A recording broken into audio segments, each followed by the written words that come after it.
après là. Non, je ne fais pas d'équitation, Cyril.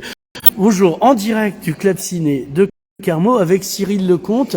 Alors, c'est une figure du cinéma français, mais dernièrement, il a été prodigieux, je le dis parce que j'ai adoré ton personnage dans Bac Nord. Alors, j'ai adoré Bac Nord et j'ai un bel enculé, excuse-moi, t'aurais pas dû leur faire ça, mais je suis qu'un acteur. Non, déjà, je vous arrête, je trouve le mot déjà dur. Ouais, Hein, mais on est de Marseille. Le qualifier. Ah oui, à Marseille c'est une virgule. En fait. Voilà, c'est ça. Mais non, mais ce sont des rôles, je dirais plutôt un rôle compliqué, un rôle. Après, à l'intérieur du déroulement du scénario, de l'histoire, c'était ce qu'on appelle des rôles pivots, c'est-à-dire que c'est des rôles qui font avancer l'histoire. Donc c'est toujours des rôles intéressants puisqu'ils sont pas, c'est pas simplement ou des ci ou des ça. Ce sont effectivement des rôles pivots qui font, qui font évoluer l'histoire dans le changement et dans voilà, dans la dramatique. Alors alors Bac Nord, on va resituer le film qui a eu un gros impact sur la France et pas que du point de vue, c'est peut-être dommage parce que du coup ça a brouillé les cartes parce que la politique s'en est emparée. Oui. Ça, donc on est à Marseille. Après, ouais, ça reparle de la fameuse Bac Nord qui a été dissoute. Qui a été. Alors il faut quand même replacer les choses, c'est-à-dire que du public on ne connaît que une soi-disant, enfin une prétendue, ou en tout cas je dis prétendue parce que c'est comme on dit en justice, c'est-à-dire que finalement après 2 procès, les 3 quarts ou les 80% des protagonistes ont été acquittés. Ah oui. Donc ce qui a été entendu et compris par l'ensemble médiatique comme une histoire de grosse histoire de corruption n'a finalement été, à la fin, juridiquement parlant, pas si corrompu que ça, puisque voilà, les protagonistes, comme je vous le dis, ont été acquittés. Comme j'ai moi-même rencontré certains flics qui étaient dans cette unité. Donc aussi, il faut dire que ce que peu de gens savent, c'est que cette unité était à la base une unité extrêmement performante.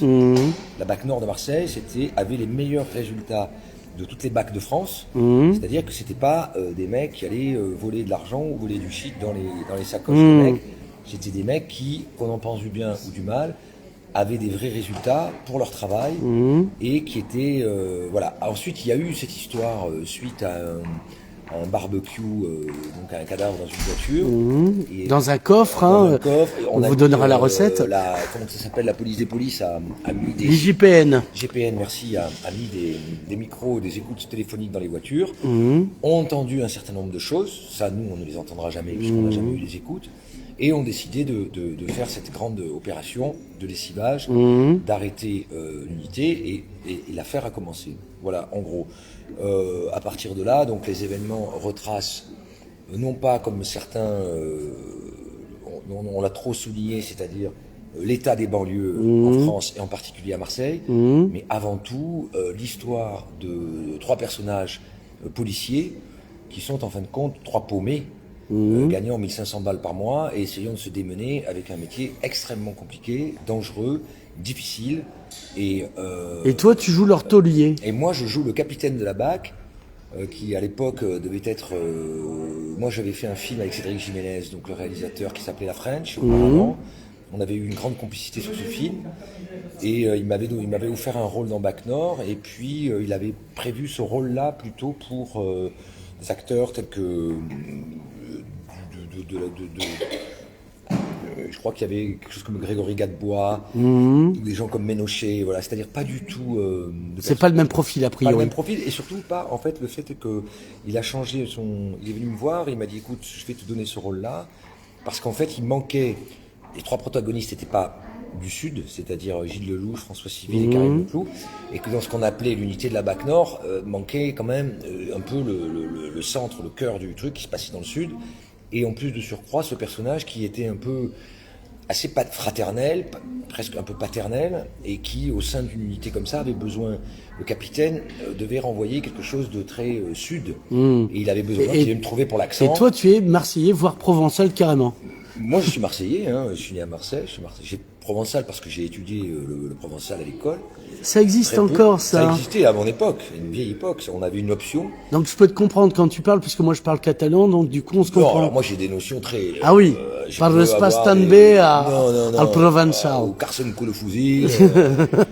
Voilà, non, mais par contre, j'ai une passion pour les mots, pour les verbes, pour l'étymologie, et qui fait qu'aussi, et pour la musique, pour la musicalité, c'est-à-dire la phonétique, et qui fait que c'est comme ça qu'un accent, c'est pas un accent pour un accent. C'est-à-dire qu'aujourd'hui, dans notre métier, c'est un peu galvaudé, et on a l'impression de cette histoire d'accent, c'est, ah bah il a l'accent, il a pas l'accent. Non, on travaille un personnage en fonction de son origine, et je rappelle que dans tout le cinéma italo-américain de Scorsese, tous les acteurs sont des acteurs d'origine italienne, et le cinéma de Scorsese baigne dans cette Italie, y compris la musique et l'accent. Nous, De Niro, Pesci, tout ça. Parce qu'on ne parle pas anglais pour percevoir ça. Oui. Donc cette histoire d'accent, elle est un peu, nous c'est Marseillais et puis Paris. Oui, voilà. Non, c'est pas ça. Donc on s'est mis à travailler ce rôle-là pour effectivement donner la couleur à ce personnage qui soit le chef de l'unité,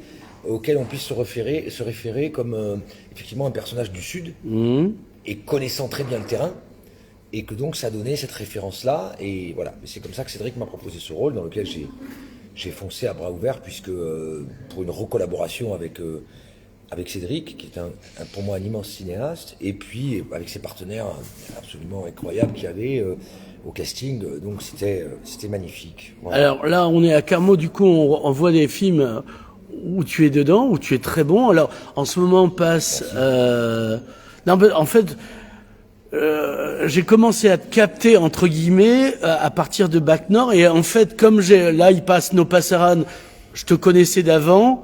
J'avais le chemin à l'envers. En fait. Et ouais, voilà, c'est ça. Et Travail d'arabe, je l'avais pas vu, mais tu étais vraiment excellent, quoi. Alors ça m'a fait penser du cinéma belge, tu sais, comment striptease. Ça c'est une sorte de striptease en Provence. Christian a été assez inspiré par ça, par ce qu'on appelle ce documentaire fiction, voilà, ancré dans la réalité moderne, mais pas que, aussi par le cinéma de Bresson aussi, bien sûr, qui employait des gens qu'on dit non-acteurs. Ouais. Et il est passionné par cette double casquette de la possibilité de gens normaux pouvant d'un coup devant la caméra devenir acteurs. Il avait fait un premier film qui s'appelait 4 saisons d'Espigoule dans son village, il avait renommé le village du Var Espigoule. Il a tourné pendant 4 saisons sans cesse, pendant 1 an, et il a sorti un film qui après il a remonté, un film qui était très réussi. Alors là pour le coup qu'avec des vrais gens en fait du village, le mec du bar, c'était celui qu'on revoit dans Travail d'arabe.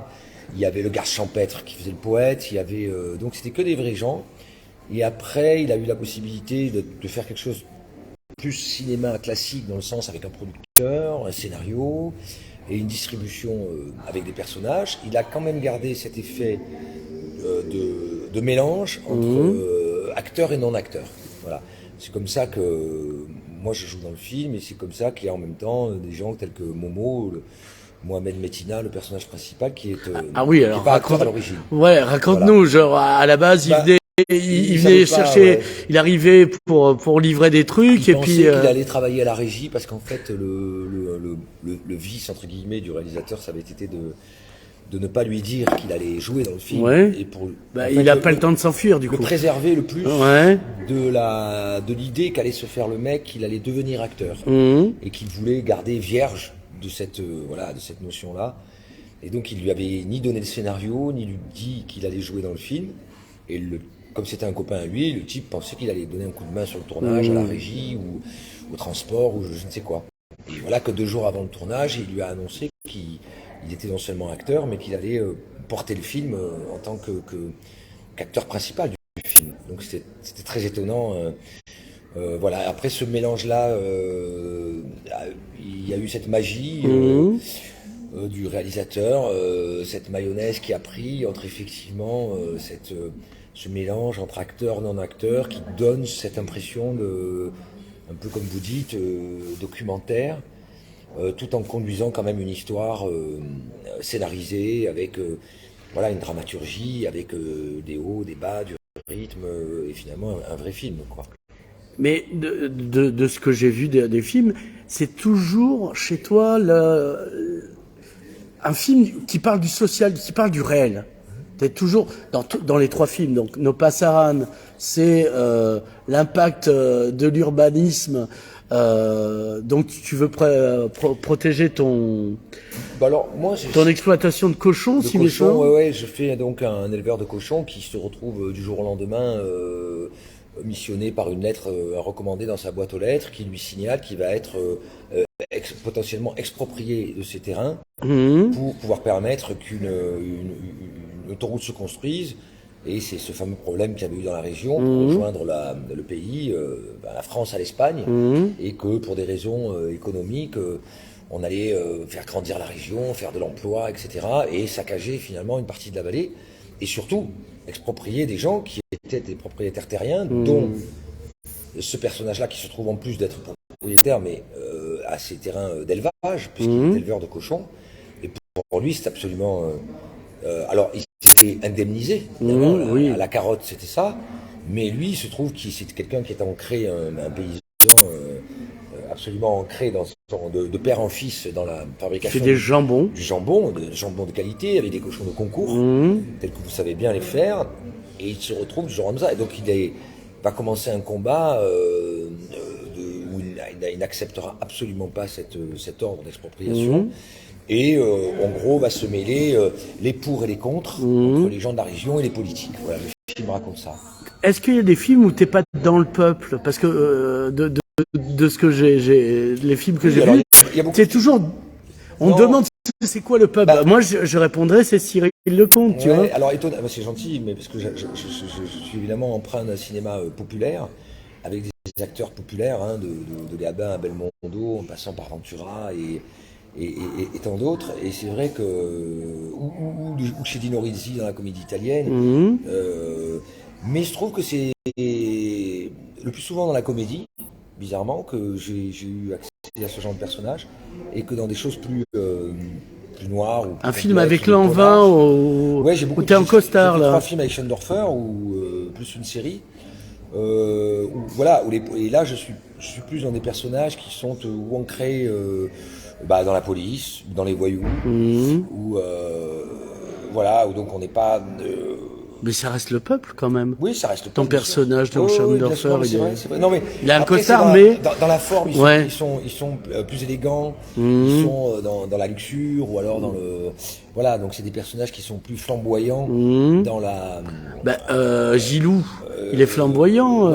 Gilou, il est populaire aussi, c'est un commercial. Voilà. C'est un commercial. Moi, c'est le bologue dans le Caméra Café, quoi. Oui, j'ai quelqu'un qui... Enfin, j'ai eu souvent cette belle critique qu'on m'a fait de dire que finalement, tout le monde connaissait un Gilou, puisque n'importe qui avait fait des travaux chez lui, que ce soit même... soit à grosse échelle ou pour réparer une salle de bain, avaient tous connu cette espèce de la petite escroquerie, la petite semaine de l'entreprise qui vous dit ça sera fini la semaine prochaine, et 3 mois après le chantier est toujours là. Et donc c'est vrai que j'étais très heureux que les spectateurs me disent on a tous connu un Gilou, quoi. Voilà. Et c'est un film qui marque une époque aussi. Les archétypes sociaux qu'il y a dans le film marquent vraiment une époque. C'est pour ça qu'il est très pertinent. Il y a une histoire évidemment quand même, il ne faut pas oublier de l'histoire de racisme qui est quand même extrêmement ancré dans le truc, c'est-à-dire ce racisme quotidien de province où on y voit vulgairement l'étranger dans la ville, quoi, dans le village. C'est pour ça qu'il y a cette métaphore sur l'Indien sur son cheval. Et voilà. Donc, sauf que l'Indien, il était avant. C'était la discussion avec les Yézidis. Pourquoi on leur fait du mal? Parce que les Kurdes ils disent qu'ils étaient avant les Turcs, mais les Yézidis leur disent le truc. Résultat, faut pas naître avant. Parce que... Non, mais voilà. Donc là, il y a ce racisme un peu terrifiant d'une part, et puis aussi l'injustice sociale qui fait que ce type qui effectivement a fait des conneries pour avoir vendu un peu de shit, c'est quand même vendre de la drogue, donc je cautionne pas du tout, mais donc prend une petite peine de prison, se retrouve à avoir payé sa connerie et se retrouve sur le marché de la vie et du travail et essaye de se refaire un petit peu en allant voir sa sœur dans ce village. Et il est accueilli comme le dernier des derniers, alors qu'il est extrêmement compétent apparemment, dans son travail et que les seuls qui ne sont pas compétents, ce sont les entrepreneurs, les commerciaux et les autres trafiqueurs d'humains en fait, en gros. Oui, donc il y a aussi ce thème-là, effectivement, sur le social. C'est un film qui est pour moi très réussi. Donc c'est une comédie, mais à la fois quand même très torboyau, hein, très noir, puisque on grince des dents quand même en y voyant des personnages qui sont lâches, qui sont très violents ou qui sont. On pense aux frères Guti. Ouais, voilà. Qui sont les entrepreneurs. Qui rigolent pas, hein, puisque c'est des gens qui sont prêts à l'intimidation. Oui. À amener faire des vacances dans le canal, comme on dit. Ouais, donc ça rigole pas, quoi. On n'est pas simplement sur des factures impayées ou des. Donc c'est quand même, ça trimballe ce film-là des choses assez graves dans la comédie, ce que je trouve réussi. Alors, la question que je me posais, tu as commencé par le théâtre ou tu as fait direct du cinéma? Parce que tu as une grande carrière théâtrale que on voit pas. Si tu viens pas à Perpignan ou à Carmont, voilà. C'est sûr qu'on peut pas le revoir à la télé, le spectacle. Donc j'ai fait. Donc moi j'ai été acteur très jeune. J'ai eu la chance de vouloir devenir comédien, acteur très tôt. Pour diverses raisons. Le bac, le bac. Enfin, la bac du bac à la bac, tu vois. Je voulais pas passer le bac. J'avais cette obsession. Et pourquoi? Qu'est-ce qui te terrorisait? J'avais une intuition que ce que j'y faisais déjà dans l'école, j'étais pas mauvais, mais j'étais moyen. Et je savais qu'il y aurait pas de suivi et que ce serait du temps perdu, que de choisir des études pour des études. Tu me l'aurais dit avant, j'aurais arrêté mes études plus tôt. Eh ben, ouais. J'ai eu une conscience très vite en fait du temps perdu et du fait de profiter de ma jeunesse et de très tôt l'occuper, l'activer de choses prenantes et qu'il fallait que je fasse dans l'immédiat. Donc j'avais cette obsession de ne pas passer le bac, il fallait que je trouve une raison de ne pas le passer. Donc j'ai commencé par acheter un appareil photo, c'est comme ça que je suis en fait. On en reparlera, ouais. Salut.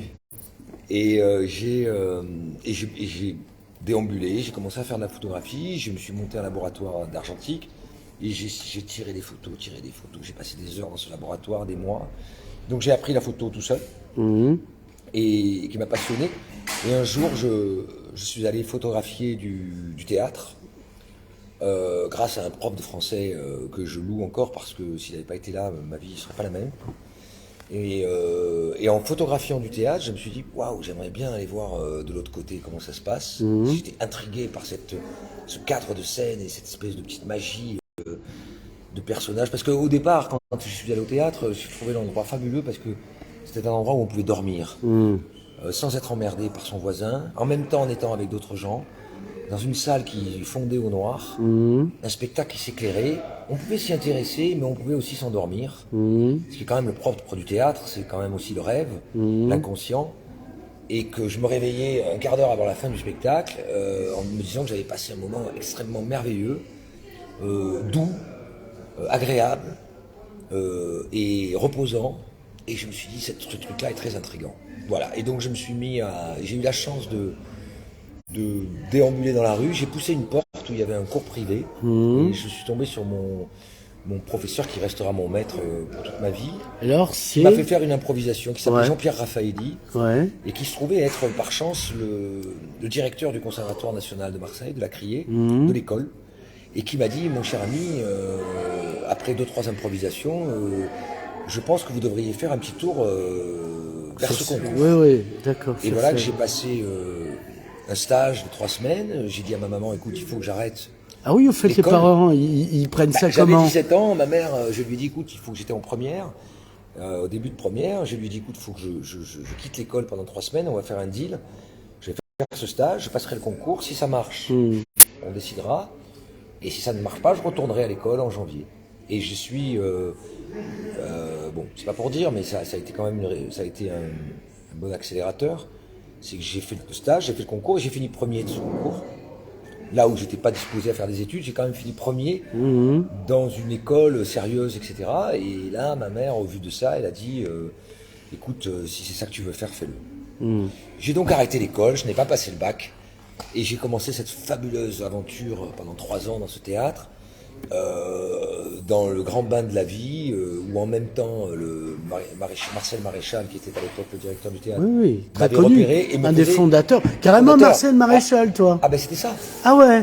Et oui, c'était l'école de Marcel, théâtre de la Criée, et donc il me prenait dans les spectacles le soir, en figuration. Donc je faisais des gros spectacles dans les salles pleines. Il faut savoir que Marcel Maréchal, c'est un des grands monsieur du théâtre populaire en France. Exactement. Dans la lignée de TNP, de Lyon. Voilà, c'est ça. Justement, du théâtre populaire. Là, voilà. Et donc je travaillais, j'étais payé. Ouais. Je faisais une école. J'avais 18 ans. J'étais dans un grand théâtre qui recevait des spectacles. C'était la grande époque de Chéreau, de Vitesse, de Jean-Pierre Vincent, de tous ces grands metteurs en scène français qui étaient accueillis dans le théâtre, avec lesquels on avait des stages, des choses. Et je voyais, je regardais les décors se monter, j'allais faire la lumière la nuit, je m'intéressais à toute la vie du théâtre en fait, aux relations publiques pour savoir comment les abonnements, tout ça. Enfin, c'était dingue. Donc voilà, et je suis devenu acteur comme ça. C'était un peu long, mais... Premier film, quelle occasion? Alors, après, donc, j'ai fait ce truc-là.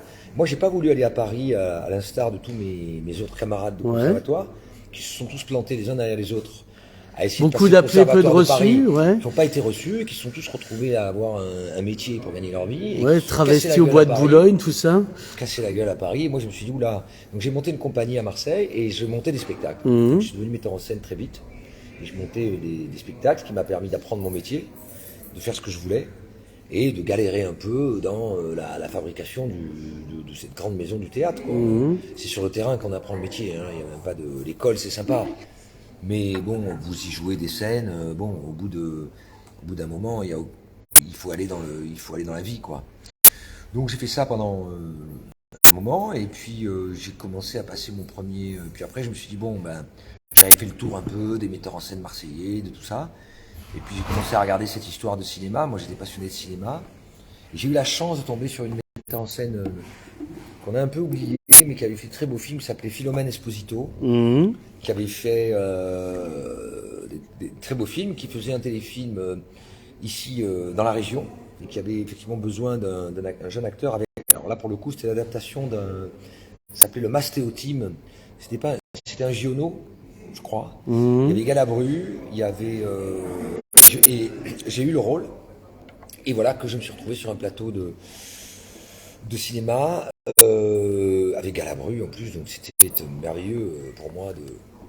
Voilà, ça a commencé comme ça, j'ai fait un film, après j'ai fait un deuxième film avec Philomène, qui s'appelait Le Retour de Jean. Alors là, c'était exceptionnel parce que il y avait Julien Guillaumard, je sais pas si vous vous souvenez. Oui, très bon, excellent. Qui était monsieur, qu'on a revu il y a pas longtemps dans Les Ripoux. Ouais. Qui faisait le commissaire. Exact, et qui était le grand, comment il s'appelait le nom du personnage dans L'aile ou la cuisse avec De Funès. Ah oui, le méchant, Fricatel. Fricatel, bravo. Voilà. Donc il y avait Guillaumard, il y avait Étienne Chicot, il y avait Chantal Lauby qui faisait son premier rôle dramatique, qui sortait des nuls. Il y avait Florence Thomasin. Il y avait... c'était merveilleux, ce film-là. Voilà, puis petit à petit, après je suis parti à Paris, agent, casting, téléfilm, film, alors, puis voilà. C'est quoi se faire désirer quand on est acteur Devenir bankable, tu sais, hier on a fait, enfin surtout vous, parce que moi j'ai filmé, c'est tout, un débat là-dessus sur les acteurs de caractère. Alors je suis pas le mieux placé pour vous parler de cette histoire du désir, puisque je suis moi-même pas forcément le meilleur dans cette catégorie-là, puisque il y a certains de mes camarades qui ont cette chose assez miraculeuse, assez magique, qui est pas quantifiable, qui est pas dans la raison, c'est-à-dire que pourquoi un acteur génère l'attrait vers lui. Je pense à quelqu'un que je connais bien, avec qui je suis très ami, au moins pour les réalisateurs, puisque non, oui, en fait, qui bénéficie d'une empathie naturelle. Je pense à Benoît Magimel, qui, il a commencé très tôt, mais ce genre d'acteur. Donc c'était Jérémy Régnier, des gens qui en fait bénéficient d'une empathie où on va vers eux, quoi. Et alors qu'il y a des gens peut-être un peu plus, comment dit-on, besogneux, comme moi, qui sont plus dans le... Alors, ce qui n'empêche pas qu'on me dit que j'ai du charisme. Oui, bah oui. Mais c'est pas une notion de charisme, c'est une notion un peu indéfinissable qui fait que... Alors, il y en a plein d'autres.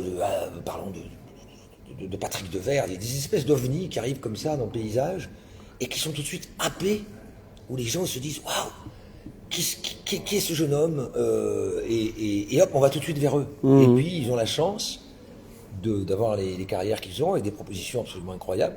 Ce que j'ai pas forcément eu, parce que j'ai raté un petit peu le côté, on va dire, jeune premier dans les 25-30 ans, là. Moi, j'ai toujours fait plus jeune. Ouais. Donc, à 25, je faisais plutôt 18. Bon, là, j'en ai 55, j'en fais plutôt moins. Oui. Donc, ça a toujours été comme ça. Donc, aux âges que j'avais, j'en paraissais moins. Donc j'ai raté un peu le rendez-vous du jeune premier, de l'amoureux. T'as une vie en décalage en fait. Ouais, bon, j'en souffre pas. Hein, et est-ce que tu t'auras pas, parce que bon, on l'a dit, tu as continué le théâtre, tu faisais cinéma et théâtre plus ou moins tout le temps. Bah, après, en fait, ce qui se passait, c'est que moi, ce que je conseille souvent aux jeunes acteurs, c'est ce que tu disais hier, oui. Alors, Myriam Boyer a dit non. Quand on a dit de métier, j'ai oublié de préciser, c'est qu'en fait, je n'ai eu de cesse comme j'avais cette pratique de monter des spectacles, ce travail à Marseille m'avait permis de compagnie, de louer des lieux, tout ça, je suis toujours resté là-dedans. Donc quand j'avais pas de travail ou toujours je gardais un peu d'argent, je louais un théâtre et je montais moi-même un spectacle. Je faisais une mise en scène, je prenais un texte, je prenais des camarades, et donc j'étais sans cesse dans le travail, ce qui fait que j'ai jamais coupé.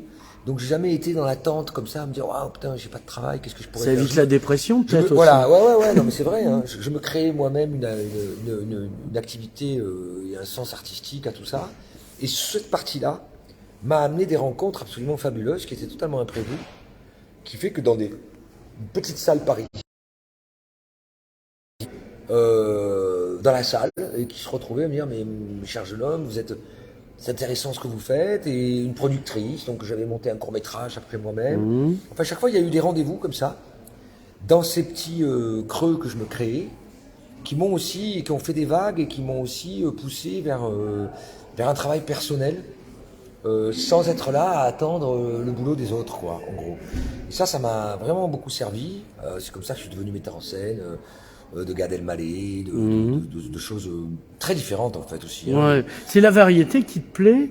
Ouais, ben moi. Mais avec la même sauce qui est le personnage. C'est toujours la même base. Hein. Donc, c'est toujours le même travail. Hein. Il faut remettre comment dit-on, sur le tapis là, sur l'établi. Le métier enfin bon bref. C'est toujours le même truc. Après, ça prend des formes différentes. Ça s'appelle la comédie, ça s'appelle la tragédie. Ça s'appelle le drame, voilà, c'est tous ces genres qu'on leur donne, mais le théâtre, le cinéma, à l'arrivée, il y a des différences techniques, il y a des différences, mais ça reste toujours le même métier, hein, c'est raconter une histoire à travers un personnage, quoi, avec un maître d'œuvre qui est là, qui se trouve être le réalisateur ou le metteur en scène, qui vous emmène, ou pas, si c'est réussi ou pas, dans son univers, qui a lui-même sa propre histoire à raconter, à laquelle vous êtes à son service. Moi, je me suis toujours considéré comme un... Alors, j'ai pas de mal à dire ça, hein, c'est pas une question de prétention, mais comme un très bon artisan, en fait. Je connais mon métier, j'ai les outils, je sais comment mon métier fonctionne, je sais le faire, je sais le fabriquer, et je sais le donner et rendre le meilleur et en tirer le meilleur. Après, de temps en temps, vous êtes bon. J'ai jamais été mauvais. De temps en temps, vous êtes très bon. Et de temps en temps, on vous dit que vous êtes génial. Mais ça dépend aussi, quand même, d'un rôle qu'on vous donne. Quand même. Il y a des rôles qui permettent de... comment dire, c'est comme en sport. En sport, il y a des éliminatoires. Quand vous arrivez en finale, vous vous retrouvez à la meilleure place. Quand vous devez descendre une piste de ski, que vous êtes dossard numéro 100 et que vous passez dans les traces de tout le monde dans de la neige gelée, vous avez plus de chances de faire un temps plus long que le premier qui est déjà meilleur que vous et qui en plus a la bonne neige. Là c'est un peu pareil, il y a des rôles qu'on vous sert sur un plateau, il y a des rôles comme ça qui collent à un acteur, qui collent à une personnalité.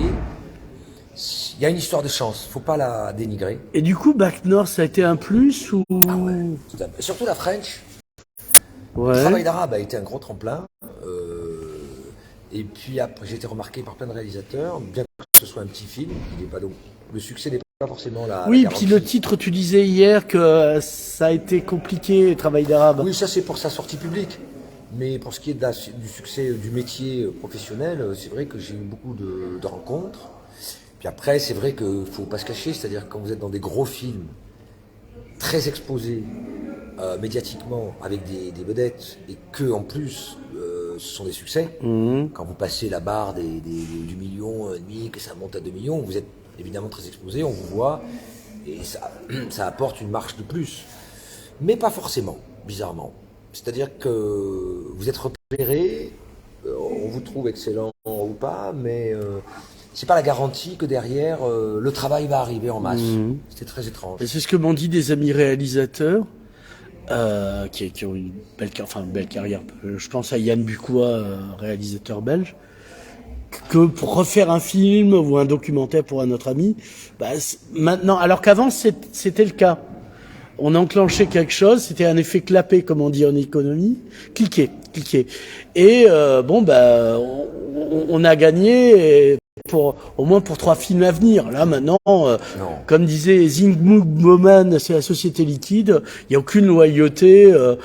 T'étais bien, comme disait Jabba le Hutt à Yann Solo. T'étais un bon contrebandier, maintenant t'es que de la chair à banta d'un vivre à l'autre, tu vois.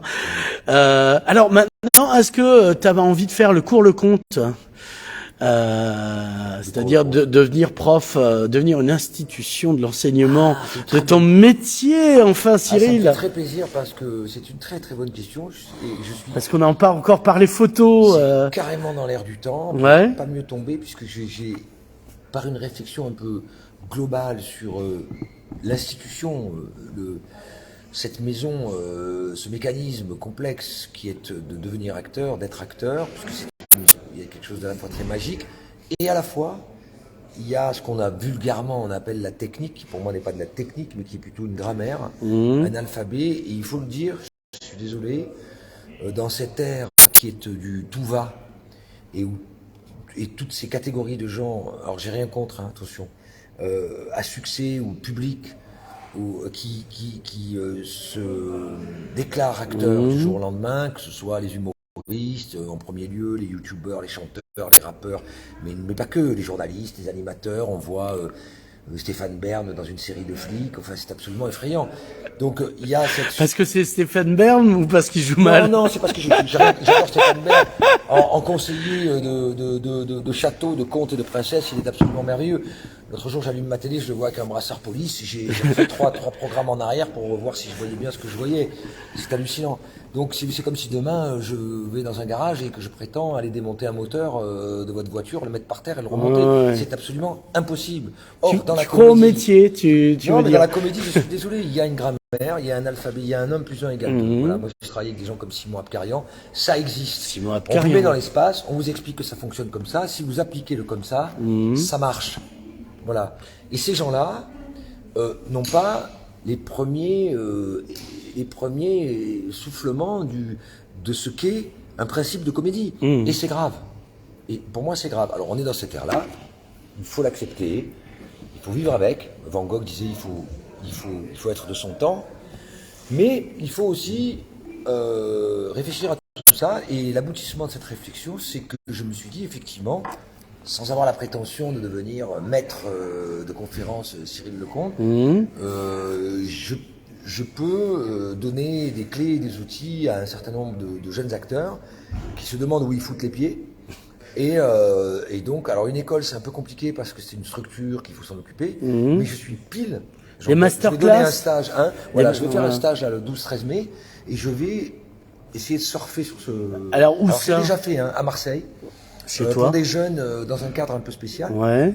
Et après, je compte bien glisser sur ce truc-là pour en faire des choses plus, on va dire, dans un premier temps, 1 par trimestre, avec des gens à qui je peux donner, alors plus sur le côté, en fait, accession au métier, c'est-à-dire casting, et tournage derrière. Oui, parce que c'est des circuits et des structures. C'est-à-dire montrer. T'as deux niveaux de jeu en fait. C'est-à-dire essayer de ton métier de comédien et après, t'es dans une société où il faut c'est-à-dire qu'en fait, distribuer le produit. Toi, quand on passe un casting, tout le monde est comme ça, on a le rôle et tout le monde croit que ça y est, c'est fait. En fait, à partir de là, les emmerdes commencent. C'est-à-dire que quand du casting, vous vous retrouvez engagé et que vous vous présentez sur le plateau de tournage pour jouer ce personnage-là, alors que vous n'avez joué qu'une petite partie dans le casting, le problème commence de savoir comment travailler. Et moi, je le vois avec des acteurs qui ont des petits rôles dans les choses que je vois. 8 sur 10 sont assez paumés, c'est-à-dire que vous vous retrouvez dans une équipe de 50 personnes. Et on n'a pas les moyens d'un agent. On ne sait pas qui fait quoi. Le chef machinot, l'électro, oui. On ne sait pas ce que c'est qu'une marque au sol. On ne sait pas ce que c'est qu'un master, un chant contre chant, un plan séquence. On ne sait pas ce que c'est qu'une prise, deux prises. On ne sait pas ce que c'est que l'ingénieur, où est la perche. On ne sait pas ce que c'est que la profondeur de champ. On ne sait pas ce que c'est que la lumière, etc., etc. Qu'un faux profil, que d'aller se mettre dans une marque, qu'une amorce. Et ce sont des choses, aujourd'hui, dans l'économie, par exemple de la télévision, je pense en particulier, ça va très, très, très, très vite. C'est bien de signaler comme une économie. Et les plateformes aussi qui ont rajouté c'est-à-dire que vous avez une séquence, on met en place la séquence, le matin, 8 heures, on vous trimballe là, le maquillage, boum, boum, on fout sur le plateau, avec des très bons acteurs, qui ont du métier comme ça, qui font ça à tour de bras, qui sont des fois sur leur téléphone, juste avant le moteur, et que vous êtes là, vous êtes complètement paumé. Et dans cette économie-là, on va vous faire, il y aura 2 prises. Deux prises, on part sur le plan d'après. C'est-à-dire que si vous n'êtes pas bon dans ces 2 prises-là, elles ne sont pas montées sur vous, vous ne serez pas à l'image. Et en plus de ça, on va vous mettre en danger, on va des fois mal vous traiter. C'est la panique totale. Moi, je le vois avec des acteurs qui arrivent tout bien, ils ont passé les castings, ils arrivent sur le plateau, ils bégayent, ils savonnent, ils sont complètement paumés. Ils tirent sur leur costume, ils ne savent plus quoi faire. D'accord. Donc moi, cette idée de structure de stage, c'est partir de comment préparer son casting, les mettre en condition des fois avec des gens, les castings, c'est pas des gens rigolos, des fois, c'est pas des gens forcément bienveillants, des fois ils font exprès. Donc les mettre en danger, faire un casting, obtenir le rôle et après leur donner des notions de comment savoir ce que c'est qu'un plateau de tournage. Voilà, en gros c'est ça. Livre ou tuto? Si sous la fin tu pourrais faire un livre, tu pourrais faire des tutos, je déconne, mais... Non, clairement, là, c'est vraiment de la pratique. Il n'y a pas aucun tuto. Si je deviens une industrie, peut-être, je vendrai mes... Quand est-ce que tu viens à une école à Dubaï? Putain, ça gagnerait beaucoup d'argent, là. C'est dans la foulée des shampoings, comment ses cheveux sont... tu vois, ma barbe, elle est bien. Ouais. Non, voilà, ça sera, c'est de la pratique, ça c'est la matière humaine, il n'y a rien qui remplace ça. C'est-à-dire que c'est de la 3D. Nous, on est en 3D. On travaille avec l'esprit et le cœur, quoi. Dans les tutos et dans les livres, vous pouvez, comprendre. Vous pouvez ressentir, évidemment, avec l'esprit et le cœur un bouquin, mais lorsque c'est un travail, en plus c'est un travail interactif, c'est-à-dire que c'est surtout pas ce que je déplore un peu dans ces trucs d'humoristes, qui sont, alors, encore une fois, j'ai rien contre, mais qui... Le stand-up, on a l'impression d'avoir des savonnettes. Un seul bras dans l'espace, qui est tenu par le micro, une place en scène, et alors que, le métier, quand je vous dis c'est de la 3D, savoir déplacer son corps dans l'espace, savoir déplacer sa voix dans l'espace, savoir doser un geste, comme circuler sur le plateau Hamlet, aussi, oui. Comme dit le personnage d'Hamlet dans Hamlet, sachez joindre la parole au geste et le geste à la parole. C'est un doux et complexe équilibre. Et voilà ce qu'on trimballe avec un partenaire en face. Vous savez, Michael Caine, que je vénère, dit le cinéma c'est 3 choses. Il dit c'est le regard. Donc concentrez-vous sur votre regard. Parce que c'est ça qui va rester à la caméra de façon plus évidente que le reste, qu'un nez, que la bouche, qu'une main. La caméra comme votre meilleur ami, parce que souvent on considère cette histoire de la caméra comme une gêne ou comme quelque chose qui est, soi-disant qu'on appelle naturel. Il n'y a rien de naturel là-dedans. Dire je t'aime à une fille que vous ne connaissez pas le matin au maquillage, ce n'est pas grand-chose de naturel. Donc faire de la caméra son meilleur ami, vraiment comme si elle était dans une proximité forte avec vous, au lieu d'en faire un ennemi. Et la troisième chose, c'est le partenaire. Et il n'y a qu'une chose en tête, c'est le partenaire avec lequel jouer. Chose qu'on a aussi tendance, dans cette mode du seul en scène, du personnage seul en scène, où les mecs racontent leur vie seuls, pour seule interactivité, le public qu'ils ont en face. Oui, dans les Trois Mousquetaires, il n'y a pas que d'Artagnan, surtout qu'ils sont 4. Non. Voilà, donc, en gros, essayer de perpétuer cet art, dramatique, cet art de la comédie, à travers effectivement des stages. Donc merci de m'avoir posé la question parce que c'est vraiment d'actualité. Tu as un site où on peut retrouver ça quand tu ouvres tes stages, parce que soyons pratiques. Il y aura de la com. Enfin oui, quand ça va commencer à être quelque chose de parce que c'est vrai que t'as un Insta, non, je plaisante. C'est vrai que par contre j'ai beaucoup de demandes. Ouais, c'est pour ça que de parents. Mon fils, ma fille veulent devenir acteurs. Où est-ce qu'ils pourraient aller? Bah hier, souviens-toi. Voilà, donc c'était le neveu, je crois. Là, le neveu. C'est quelque chose de récurrent, donc j'essaierai de répondre à cette demande de temps en temps. Voilà, à l'occasion. Et là, t'as un site à nous passer? Non, pas encore. Non, là, pour l'instant, d'accord. c'était un truc un peu en sous-marin, et que je vais essayer de mettre sur pied et faire connaître au bon moment.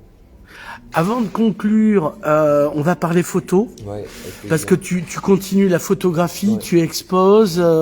Alors, t'es plutôt à Arles ou à Perpignan? Je m'explique. Arles, c'est photographie d'art, et Perpignan, c'est photojournalisme. Alors, tu es plutôt quoi? Je pense que je suis entre.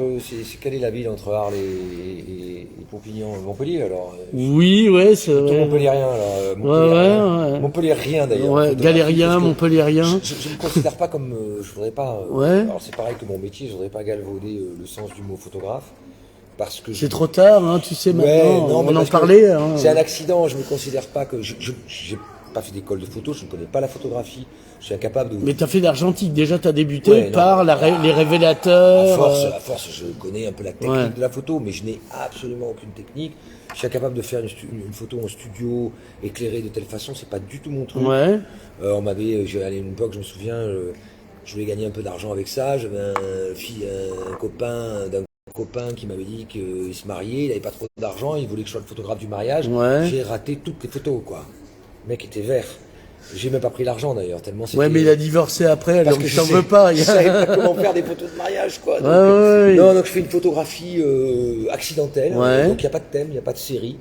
Il n'y a jamais une série. Mais il y a des gens très bien de la photographie qui t'ont dit du bien. On en parlait hier, Serge Assier. Serge Assier, c'était un bonheur. Alors, recase. Serge Assier est venu voir mon exposition et attendait à une table au vernissage. Donc c'est un des titans de l'histoire de la photographie, un Marseillais. Un Arlésien, parce qu'il il a été beaucoup, il est resté à Arles pendant je crois qu'il a fait, il m'a dit 40 ans de festival ou un truc comme ça. Et voilà, donc il a beaucoup aimé le travail que je faisais et il a acheté mon livre, il m'a demandé une dédicace. Donc j'étais émerveillé, quoi. Tu l'as vu quand? Parce que moi, il vient plus à Perpignan, c'est pour ça que j'ai plus de nouvelles. C'était en décembre c'est récent. 21. Ah, c'est récent. Ouais. Il va bien parce que. Il va très bien. Il est un peu vieilli, mais. Il était déjà vieux quand j'étais jeune, déjà rencontré. Un personnage, grand photographe. Très convivial. Très très direct, et puis non, ça m'a énormément touché. Vraiment, ça m'a vraiment touché. D'ailleurs, il faudrait que je reprenne contact avec cet homme. Voilà, donc j'ai édité un livre de photographie. Est-ce qu'on peut le trouver facilement? Non, alors c'est édité, mais pas, comment dit-on, à compte d'auteur, comme on dit en français. C'est pas distribué, oui. Donc j'en ai fabriqué un certain nombre. En fait, je l'ai fait pour les expositions, pour vendre aux expos et pour mes enfants. Parce que je trouve que ça restera pour mes enfants. Ils ont un livre et je trouve qu'il n'y a rien de plus beau qu'un livre. Mais si un maire ou son adjoint à la culture se prenait de passion, il voit cette interview, je veux Cyril Lecomte en expo. Quand il veut, je viens le rencontrer. Et parce que moi, l'idée, c'est de voyager avec les photos. Donc, je suis parti de Marseille. J'ai fait déjà Plan de Cuc, après Cassis. Après, j'ai sauté directement Paris. donc Saint-Germain, tout ça. Là, j'en suis à revenir à Paris. Je vais peut-être faire quelque chose à Bruxelles. Et ce que j'ai vraiment envie de faire, c'est de voyager avec les photos et de partager ce moment absolument unique qui n'a finalement pas grand-chose à voir avec mon métier d'acteur, qui est qu'en fait, vous avez le public en phase, directement, tout de suite. Puisque nous, on est au cinéma, les spectateurs, on les voit pas. Oui. Au théâtre, enfin, sauf là, dans des festivals. Il y a 10 personnes qui vous ont attendu au bar, maximum. Alors que là, dans l'expo, vous avez des gens devant les photos qui vous demandent des choses. Et c'est une émotion complètement différente de transmettre, d'avoir transmis, voilà, une image, d'en parler avec la personne qui est à côté. Et ça, c'est totalement gratifiant et voilà. Et j'aimerais donc pouvoir avoir accès à un public effectivement un peu spécifique de ville en ville, avec des cultures complètement différentes. Arles, tu n'y as pas encore été, par exemple? Arles, vous savez, c'est un peu le Avignon, c'est un peu pareil, c'est-à-dire que j'ai l'impression d'être... D'abord, il y a un access international qui est quand même extrêmement écrémé. Il faut être un peu dans le Gotha des trucs. Après, il y a des concours. Alors, il faut présenter... En fait, moi aussi, pour tout vous dire, je fais ça pour être dans une liberté totale. Alors, moi, me retrouver à envoyer mon portfolio... Ah oui, je vois le genre, débattu, écarté ou au contraire, c'est pas du tout mon truc. Moi, je veux monter mes trucs, je prends un lieu, je le mets en scène, je veux être dans aucune contrainte. Ne me dites pas que la photo n'est pas bonne ou que non, laissez-moi tranquille. Donc, je veux pas de concours, je veux pas de... Bien que j'en ai gagné un, mais... C'est une bête à concours. Et Arles, c'est quand même cette institution-là que je dénigre pas du tout. Il y a des cours et des photographes du monde entier absolument sublimes. Mais pas que, il y a un paquet de merde aussi. Hein. Je bossais pour un magazine d'art visuel et le gars c'était le président, donc Pierre Pérouse pour pas le nommer, des photographes de France, celui qui avait négocié les droits d'auteur pour les photos. Et il était jury à Arles et il me revenait, bon, en larmes, non, j'exagère un tantinet, mais il m'a dit, ils m'ont passé une photo de cintre. C'est ça qui a gagné, Nicolas, une photo de cintre. Non, mais c'est pour ça, voilà. Moi, je l'ai dans mon métier, ça. Je suis contraint. Il y a cette espèce d'étape qui n'est pas du jugement, mais qui un metteur en scène vous choisit ou pas. Maintenant, c'est beaucoup les chaînes qui chapeautent tout ça. Non, cet acteur plutôt que celui-là. Moi, je suis dans cette dynamique-là, du quotidien, de la réussite ou de l'échec. Enfin, voilà. La photographie, c'est mon petit bébé. Personne n'y touche. Personne ne me dit rien. J'envoie le portfolio à vos camarades maires ou galeristes, etc., ou de centres de culture. Je trouve que pour l'instant, 8 fois sur 10, le coup est réussi parce qu'on me dit waouh, les photos sont très belles, elles me touchent. Voilà, ça les intéresse, ils ont une place, ils m'accueillent, on fait des choses formidables ensemble. Mais s'il vous plaît, au grand jamais, pas de jugement, pas de concours, voilà. Donc, par contre, faire la démarche d'envoyer et d'être que j'intéresse les gens ou pas, bien sûr, c'est un premier pas. Je prétends pas être... voilà. Donc, avec grand plaisir, si vous écoutez cette interview, sachez que vous me donnez une adresse mail, je vous l'envoie. J'envoie ma collaboratrice et je viens chez vous avec grand plaisir. Voilà. Cyril Lecomte, merci. Merci. C'était Attends, il me reste une main. Un grand plaisir. Merci à toi. Tu es un personnage tout à fait généreux, tout à fait souriant et mais ça répond à ta propre générosité. Malin, c'était très agréable, voilà. Hop là. Voilà le directeur qui va nous rappeler à l'ordre. Et monsieur, il y a un problème d'argent.